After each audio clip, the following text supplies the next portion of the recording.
You cannot control what others say or what life brings, but you can control how you judge it. That's where your true power lies. Marcus Aurelius, the philosopher emperor of Rome, called this the discipline of judgment.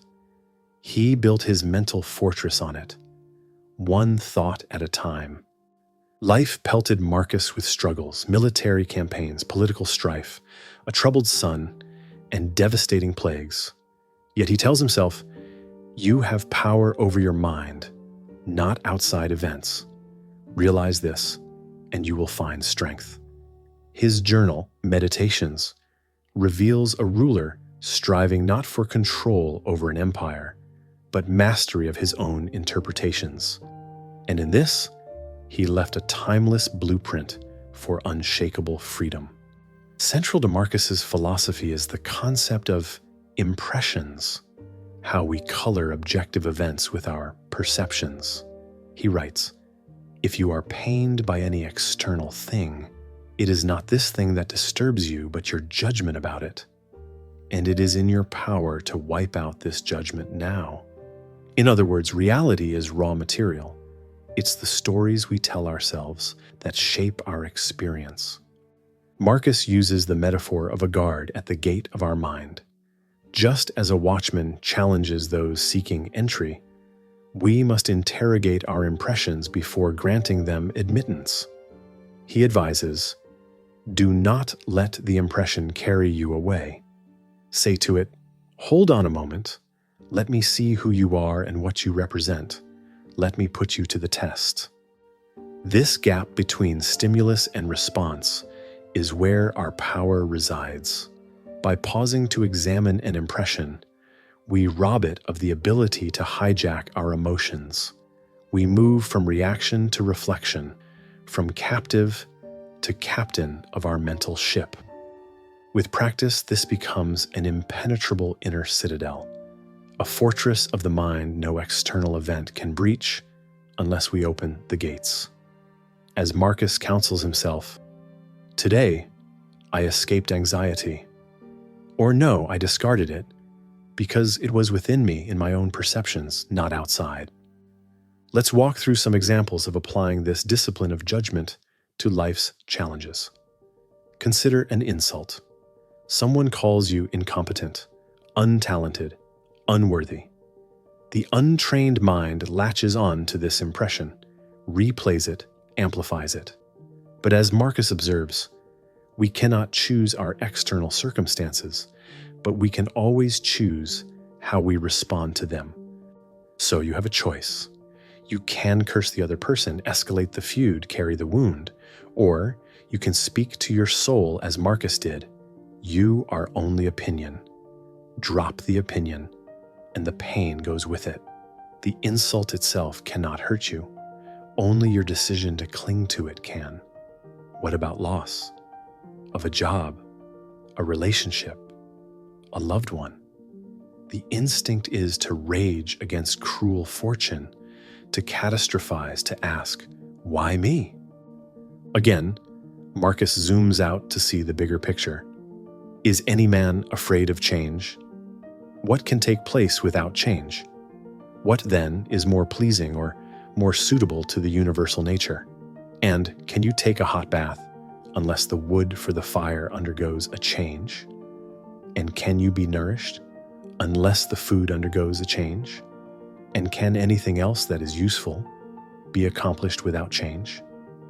Do you not see then that for yourself also to change is just the same and equally necessary for the universal nature?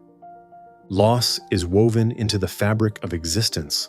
To rage against it is to rage against reality itself, a battle none can win. As Marcus reminds himself, what cannot be cured must be endured.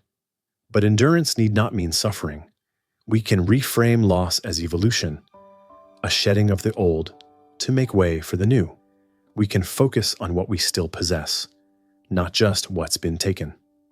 Above all, we can choose to see change as natural, necessary, neither good nor bad, a shift in atoms, nothing more. The same principle applies to all obstacles, delays, and disruptions. A traffic jam, a canceled flight, a sudden illness. Instinctively, we react with frustration, even anger. But as Marcus says, you seem to fear events that have no moral badness at all. Things like disease, death, poverty, insult, or slander. Yet these are simply the costs of doing business in the world. The Stoics call such things indifference, not because they don't matter, but because our judgments about them do. What happens to us is ultimately less important than how we choose to interpret it. So when life throws you a curveball, remember, you're the batter, not the ball. You can't control the pitch, but you can control your swing. As Marcus puts it, choose not to be harmed, and you won't feel harmed. Don't feel harmed, and you haven't been. This is the essence of narrative minimalism, stripping events down to objective facts, shorn of emotive embellishments. It's not denial or delusion.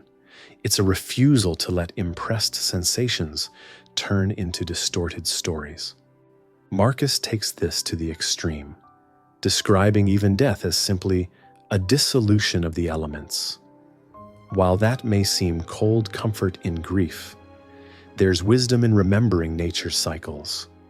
Resisting them only breeds misery. Of course, the discipline of judgment is easier preached than practiced. The mind has a magnetic pull toward negativity, an appetite for anxiety. How do we reclaim our perceptions when they run away from us?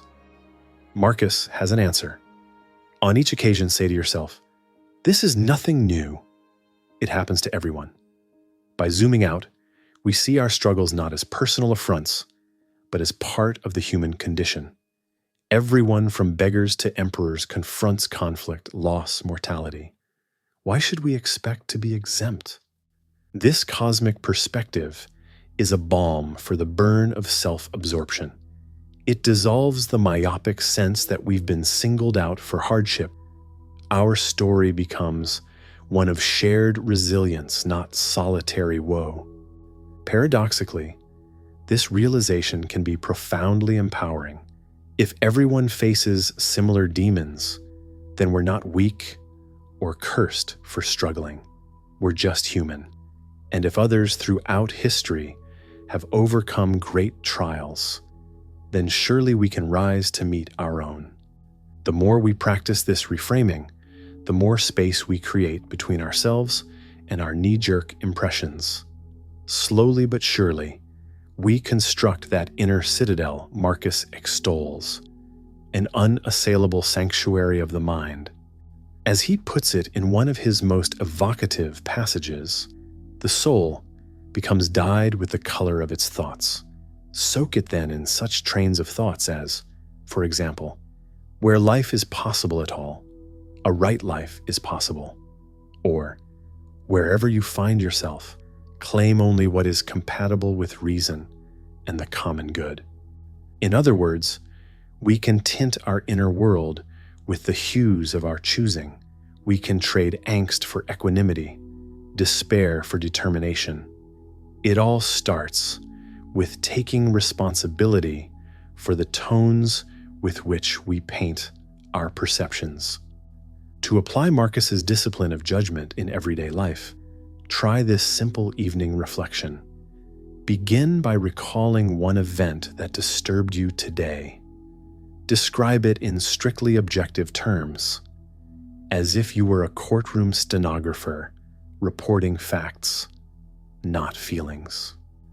Next, ask yourself, what story did I tell myself about this event? How did I interpret it? What meaning did I layer onto the bare facts? Finally, reframe it through a Stoic lens. Is there another way to perceive it? What might Marcus say? Strip the event down to its essential elements. Try to see it not as your emotions presented it, but as it truly is. For example, let's say you had a tense exchange with your boss. She criticized your work on a project, questioned your competence. The impression is caustic, corrosive. You feel your face flush, your pulse quicken, your mind races to worst-case scenarios. I'm going to get fired. My career is over. I'm a fraud. Stop. Breathe. Summon your inner Marcus. What are the facts? Devoid of emotion. Your boss expressed dissatisfaction with your performance. Period. Everything else, incompetence, job loss, ruin, is a catastrophizing story spun by your mind. Now reframe. Your boss's criticism, however harshly delivered, gives you valuable feedback. It reveals blind spots you can now address. Maybe the project truly needs improvement, or maybe your boss was just having a bad day. Either way, this is an opportunity to practice professionalism, resilience, even empathy. You cannot control your boss's assessment, but you can control your response. You can choose to see this as a chance to learn, to grow, to exemplify Stoic strength under fire. Your job is not to submit to your first impression, but to question it, to create a space between stimulus and response. With time and training, that space will widen into an inner fortress. And from behind its unbreachable walls, you will find the freedom to craft your world from the inside out. To reinforce this discipline, I recommend adopting a version of Marcus's journaling practice. Each night, reflect on the day's events, not to relive them, but to reframe them. Peel back the layers of impression to perceive the core reality beneath. Do this with the dispassion of a scientist, the artistry of a poet, the conviction of a philosopher king. When morning comes, set your intention with a mantra Marcus might have used. Today, I will meet with frustrations, delays, conflicts. These are inevitable, indifferent. What matters is not what happens, but how I perceive it. Today, I will guard the gates of my mind. Repeat this throughout the day, especially when faced with trying circumstances. Let it be the sentry that challenges intruders at your mental threshold. Above all, remember the fundamental insight that helped Marcus rise above the chaotic fray. It is our own opinions that disturb us. Take away these opinions then, when you choose, and you will always find calm seas. All things are already at peace within the haven of your own mind. Picture the scene: a quiet room, light streaming through ancient stone, a scroll, a pen, a breath. This is Marcus's study, his sanctum, not an escape from the world, but a place to re-engage with it on his own terms. A space between action and reaction, impression and admission. Here, the discipline of judgment is forged. Here, perception is purified in the fires of reflection. The mental fortress Marcus built is not an ivory tower or an impregnable bunker. It's a lighthouse from which he can see clearly, act rightly, live fully. And that fortress is available to us all, not in some distant retreat, but here and now, wherever we are. We need only pick up the bricks of our own impressions, examine them closely, and choose wisely which ones we allow inside.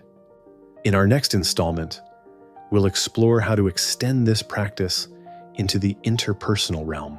After all, it's one thing to rise above life's slings and arrows. It's another to interact skillfully with those who sling them. How does the Stoic navigate challenging personalities, resolve conflicts, set boundaries? Marcus will be our guide once again. For as he reminds us, put yourself in the other person's shoes. Look at the world through their lens. Strive not to condemn, but to comprehend. Until then, keep building your inner citadel, brick by conscious brick. Remember, the walls that shield you from the storm can also become a prison. The goal is not to shut out reality, but to engage it with wisdom, grace, unshakable clarity. In this way, we turn lead into gold, fate into freedom, philosophy into life.